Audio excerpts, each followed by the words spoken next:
Hi hello வணக்கம் welcome back to our channel Vijay Arun vlog. இன்னைக்கு என்ன வீடியோ பார்க்க போறோம் அப்படின்னு பார்த்தீங்கன்னா, இன்னைக்கு யுனிவர்சல் ஸ்டுடியோக்கு அதுவும் நைட் டைம் விசிட் பண்ண போறோம். அதுக்கான vlog தான். அது கூடவே இனிக்குட்டியோட ஃபேன்சி ட்ரெஸ் காம்படிஷனும் வந்து ஆட் பண்ணியிருக்கேன். ஸோ அதுக்கான vlog தான். வாங்க வீடியோக்குள்ள போகலாம். ஸோ பார்த்தீங்கன்னா ஈவினிங் 4:30 போலலாம் பார்த்தீங்கன்னா சோச்சிகாங் சிசியில் வந்து கேதர் ஆயிருந்தோம். நாங்கள் நினச்சோம் ஒரு சிசி மட்டும் தானே, அப்புறம் அங்கே போய் பார்த்தோன்னு தான் தெரியுது அவ்வளோ பேர் வந்திருந்தாங்க. சோச்சிகாங் சிசில மட்டுமே அவ்வளோ பேர் இருந்தாங்க. அது மட்டுமே ஐ திங்க் 20 பஸ்ஸஸ்க்கு மேல வந்து எடுத்திருந்தாங்க. இங்க போய் பார்த்தோம்னா நிறைய சிசிஸ் வந்திருந்தாங்க. புக்கிட் கோம்பாக் வந்திருந்தாங்க. ஒரு 4, 5 சிசிலேருந்து வந்து மக்களை வந்து கூட்டிட்டு வந்திருந்தாங்க. நல்ல பிக் க்ரௌடு. கரெக்டா வந்து 7 PM எங்களுக்கு பார்க் ஓப்பன் பண்ற டைம்ல பார்த்தீங்கன்னா சரியான மழை. அந்த மழையில வந்து கொடையெல்லாம் பிடிச்சி அப்படி இப்படின்னு சொல்லிட்டு ஃபர்ஸ்டா சரி இது வரைக்கும் நம்ம யுனிவர்சல் ஸ்டுடியோல பார்க்காத விஷயம் என்ன அப்படின்னா அந்த மினியான் லேண்ட் தான்.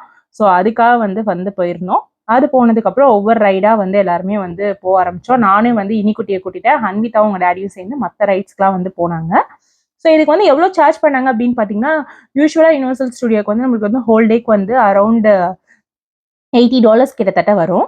இது வந்து ஈவினிங் 7 to 12 வரைக்கும் இது வந்து சிசிலேருந்து கூட்டிட்டு போறனால அரௌண்ட் $30 to $35 கிட்டத்தட்ட வந்துச்சு. அது மட்டும் இல்லாமல் அந்த டிக்கெட்ஸோட என்னென்னலாம் இன்க்ளூடட்னு பார்த்தீங்கன்னா, 2-வே டிரான்ஸ்போர்ட்டு, ஃபுட்டு ப்ளஸ் ஒவ்வொரு டிக்கெட்டுக்கும் பார்த்தீங்கன்னா $5 ஃபுட் கூப்பன் கொடுத்துருந்தாங்க. ஸோ நம்ம பார்க்குள்ள வந்து பாப்கார்ன், ஜூஸ், ட்ரிங்க் எது வேணாலும் வந்து வாங்கிக்கலாம்.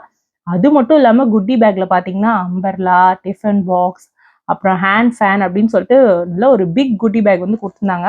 உண்மையிலே ரொம்ப அப்ரிஷியேட் பண்ண வேண்டிய விஷயம் இது. ரொம்ப நல்லா இருந்துச்சு. நல்லா ஆர்கனைஸ் பண்ணியிருந்தாங்க. பட் க்ரௌடு தான் வந்து சரியான க்ரௌடு. நம்ம இந்த மாதிரி போகும்போது சரி ஓகே க்ரௌட் கொஞ்சம் கம்மியா இருக்கும். கியூ அப் டைம் வந்து கொஞ்சம் கம்மியா இருக்கும் அப்படின்னு நினைச்சோம். பட் ஆனால் கிட்டத்தட்ட அன்னைக்கு மட்டுமே அரௌண்ட் 5,000 பீப்புள் கிட்டத்தட்ட வந்திருந்தாங்க. ஸோ அதனால வந்து சரியான க்ரௌட் வந்து இருந்தது. லக்கிலி கொஞ்சம் மழை வந்து ஒரு 9:30 போல நின்னோன்னே அவுட்டோர் பார்க்லாம் வந்து ஓப்பன் பண்ண ஆரம்பிச்சிட்டாங்க. ஸோ அதுக்கப்புறம் பார்த்தீங்கன்னா டைனோசர் வேர்ல்டு எல்லாமே வந்து போயிட்டு வந்தோம். கிட்ஸை கூட்டிட்டு இது வரைக்கும் யுனிவர்சல் ஸ்டுடியோ போனதே கிடையாது. நானும் அவரும் மட்டும் தான் இது வரைக்கும் போயிருந்திருக்கோம். ஸோ ஃபர்ஸ்ட் டைம் வந்து கிட்ஸ் வராங்க. அவங்களுமே வந்து ரொம்பவே நல்லா வந்து என்ஜாய் பண்ணாங்க. ஸோ இதை ஆர்கனைஸ் பண்ண சிசி டீமுக்கு வந்து எங்களோட பிக் தேங்க்ஸ். ரிட்டர்ன் போகும்போதும் அழகா வந்து லைன்ல நிக்க வச்சு வந்து கூட்டிட்டு போனாங்க. பட் பிக் க்ரௌட் தான். நல்லா மேனேஜ் பண்ணாங்க. அவ்வளோ வாலண்டியர்ஸ் இருந்தது. நல்லா மேனேஜ் பண்ணி கரெக்டா கொண்டு போய் சிசி கிட்ட வந்து ட்ராப் பண்ணிட்டாங்க. சிங்கப்பூர்ல மஸ்ட் விசிட் பண்ண வேண்டிய டூரிஸ்ட் ஸ்பாட்ல சென்டோசாவும் ஒன்று. அதுல யுனிவர்சல் ஸ்டுடியோ வந்து மஸ்ட். ஸோ கண்டிப்பா சிங்கப்பூர் வரீங்கன்னா யுனிவர்சல் ஸ்டுடியோக்கு ஒரு விசிட்டை வந்து போட்டுருங்க.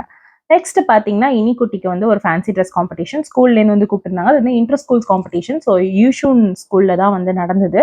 சரி ஃபர்ஸ்ட் டைம் ஒரு எக்ஸ்பீரியன்ஸ் அவளுக்கும் ஒரு எக்ஸ்பீரியன்ஸ் கிடைக்கணுமே அப்படின்னு சொல்லிட்டு நாங்கள் வந்து அவளோட நேமும் கொடுத்துருந்தோம். அவங்க தமிழ் டீச்சரும் பார்த்தீங்கன்னா ரொம்ப என்கரேஜ் பண்ணாங்க. இனி நல்லா பேசுவா, அழகா பண்ணுவா, நீங்க வந்து இது பண்ணுங்கன்னா அவங்க கொடுத்த என்கரேஜ்மெண்ட்ல தான் சரி ஓகே ட்ரை பண்ணுவோம் அப்படின்னு சொல்லியிருந்தோம். அன்னைக்கு என்ன வேஷம் வந்து இனிக்குட்டி வந்து போட்டிருந்தாங்க அப்படின்னு பார்த்தீங்கன்னா, பொன்னியின் செல்வன் நந்தினி கேரக்டர் வந்து எடுத்திருந்தோம். நிறைய கேரக்டர் கொடுத்துருந்தாங்க. டீச்சர் சொன்னாங்க யூனிக்கா இருக்கிறத எடுத்தீங்கன்னா உங்களுக்கு ஒரு டிஃப்ரெண்டா இருக்கும். யூஸ்வலா எல்லாரும் பண்ற மாதிரி ஞான ஔவையார், வேலுநாச்சியார் இதெல்லாம் இல்லாமல் நீங்கள் கொஞ்சம் டிஃப்ரெண்ட்டாக எடுக்கலாம்னு சொன்னோம். சரி எனக்கும் இது கொஞ்சம் ஈஸியாக தெரிஞ்சுது. பட் அதுக்கான டைலாக்லாம் கூட பார்த்தீங்கன்னா அவங்க தமிழ் டீச்சர் தான் வந்து எழுதி கொடுத்துருந்தாங்க. ஸோ அதெல்லாம் வந்து ஒரு 1 மந்த்தாக வந்து அவளுக்கு வந்து ப்ராக்டிஸ் கொடுத்துருந்தோம் ஆக்ஷனோட. வீட்டிலலாம் ரொம்பவே அழகா எல்லாம் செஞ்சு வந்து பேசி எல்லாமே பண்ணா. கிளம்ப போகிற டைமில் பார்த்தீங்கன்னா அவளுக்கு ஒரு மாதிரி பயம் வந்துருச்சு. மம்மி வேணாம் மம்மி வேணாம் அப்படின்னே தான் சொல்லிகிட்டே இருந்தாங்க. நான் சொன்னேன் இல்லை இல்லை you are looking so beautiful, நீ வந்து அழகாக வந்து சொல்லணும் அப்படின்னு சொல்லி நாங்களும் எங்கே என்கரேஜ் கொடுத்துட்டே இருந்தோம். அப்புறம் டாக்ஸி வர கேப்பில் பார்த்தீங்கன்னா கீழேயும் வந்து நிற்க வச்சு ஒரு தடவை வந்து ரிகர்சல் எடுத்தோம். நல்ல வேலை அது நல்லதாக போச்சு. அது ஒரு வீடியோவாகவும் நாங்கள் எடுத்து வச்சுருந்தோம் எங்களுடைய மெமரிஸ்க்கு. ஏன்னா பார்த்தீங்கன்னா அங்கே ஸ்கூலில் போனதுக்கப்புறம் ரிஜிஸ்டர் பண்ணதுக்கப்புறம் நிறைய குட்டீஸ் வந்து அழகாக இது மாதிரி ட்ரெஸ் பண்ணிட்டு வந்திருந்தாங்க. ஆனால் வந்து அவங்க வந்து என்ன சொல்லிட்டாங்க அப்படின்னா ஒரு கிளாஸ் ரூம்குள்ளே தான் வந்து செக்ஷன் வைஸ் வந்து உட்கார வச்சு அந்த காம்படிஷன் வந்து நடந்தது. அப்போ பார்த்தீங்கன்னா வந்து பேரண்ட்ஸ் எல்லாருமே வெளியில் போயிடணும் அப்படின்ட்டாங்க. நோ வீடியோஸ் ஃபோட்டோகிராஃபின்னு சொல்லிட்டாங்க. நல்ல வேலை எங்களுக்கு வந்து ஞாபகார்த்தமாக இந்த காஸ்டியூமோட அவளை வந்து பேச வச்சு எடுத்த ஒரு வீடியோ நாங்கள் நல்ல வேலை எடுத்து வச்சுருந்தோம்.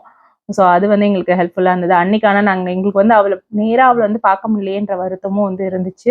ஸோ அழகழகா எல்லா குட்டீஸும் பார்த்தீங்கன்னா அவ்வளோ க்யூட்டாக வந்து ட்ரெஸ் பண்ணிட்டு வந்தாங்க. நல்லாவும் பேசினாங்க. அவ்வளோ பேரண்ட்ஸ் வந்து எல்லாருமே வந்து மெனக்கெட்டு அவங்களுக்கு அந்த காஸ்டியூம் டிசைன் பண்ணுறதா இருக்கட்டும், அவங்கள பார்த்து பண்ணுறதா இருக்கட்டும் எல்லாமே ரொம்ப அழகாக வந்து பண்ணியிருந்தாங்க. எங்களுக்கு வந்து இது வந்து ஃபர்ஸ்ட் எக்ஸ்பீரியன்ஸ். நிறைய பேரண்ட்ஸ்க்கு பார்த்தீங்கன்னா, ஆல்ரெடி லாஸ்ட் இயர் நடந்ததுலயுமே வந்து கலந்துருக்காங்க போல. எங்களுக்கு வந்து தமிழ் வந்து இப்பதான் வந்தனால இனி படிக்கிற ஸ்கூல்ல எங்களுக்கு இது ஃபர்ஸ்ட் எக்ஸ்பீரியன்ஸா. ஸோ அதனால எங்களுக்கு தெரியாது இப்படி கிளாஸ் ரூம்ல தான் நடக்கும், பேரண்ட்ஸ்லாம் இருக்க மாட்டோம் அப்படின்னு தெரியாது. நாங்கள் நினச்ச ஒரு ஸ்டேஜ்ல நடக்கும் அப்படின்னு சொல்லிட்டு. ஸோ அது ஒன்று தான் வந்து மிஸ் பண்ணியிருந்தோம். பட் லக்கிலி அந்த வீடியோ வந்தனால எங்களுக்கு ஓகே ஒரு மெமரிஸ்க்கு இருக்கட்டும்னு சொல்லிட்டு. அப்புறம் ஃபைனலாக அந்த கிட்ஸ் கூடலாம் எல்லாம் வெளியே பேசிட்டு வந்தாங்க. அன்னைக்கு இனிக்குட்டி வின் பண்ணாங்களா அப்படின்னு பார்த்தீங்கன்னா கிடையாது. ஈச் கிளாஸ்லேருந்து 5 மெம்பர்ஸ் வந்து செலக்ட் பண்ணாங்க. நெக்ஸ்ட் ரவுண்டுக்கு திரும்ப அவங்க அங்கே பேசணும். அதுக்கப்புறம் தேர்ட் வந்து ஸ்டேஜில் வந்து ப்ரைஸ் வந்து டிஸ்ட்ரிபியூட் பண்ணுவாங்க. நல்லவேளை எனக்கு செலக்ட் ஆகாதே நல்லதா போயிடுச்சு. ஏன்னா அவளுக்கு அந்த காஸ்டியூம் ரொம்ப டிஸ்டர்பன்ஸாக இருக்கனால அவள் செகண்ட் ரவுண்ட்லாம் கண்டிப்பாக பேசியிருக்கவே மாட்டா. இட்ஸ் ஓகே, அவளுக்கு ஒரு எக்ஸ்பீரியன்ஸ் கிடைச்சது, எங்களுக்கும் அது கிடைச்சது அப்படின்னு சொல்லிட்டு நாங்கள் அன்றைக்கி வந்து ஹாப்பியாக வந்து கிளம்பிட்டோம். ஸோ எல்லாரும் காலம்புற வந்து பட்னியாக போயிருந்தனால லஞ்சுக்கு பக்கத்துலேயே நியர்பை யூஷனில் உள்ள ஃபுட் கோர்ட்டில் போயிட்டு எல்லாம் வாங்கி சாப்பிட்டுட்டு அங்கேருந்து வீட்டுக்கு பார்த்தீங்கன்னா ஹாப்பியாக வந்து கிளம்பி வந்துட்டோம். இந்த டே எங்களுக்கு இப்படி தான் எண்ட் ஆனிச்சு. நம்ம சேனலை இப்போ தான் ஃபர்ஸ்ட் டைம் பார்க்குறீங்கன்னா மறக்காமல் சப்ஸ்கிரைப் பண்ணிடுங்க. உங்கள் ஃப்ரெண்ட்ஸ் அண்ட் ஃபேமிலிக்கும் வந்து இந்த வீடியோ பிடிச்சிருந்தா வந்து ஷேர் பண்ணுங்கள். இன்னொரு இன்ட்ரெஸ்டிங்கான வீடியோவில் உங்களை நான் வந்து மீட் பண்ணுறேன். Until then, bye from Vijay and Arun. Bye bye.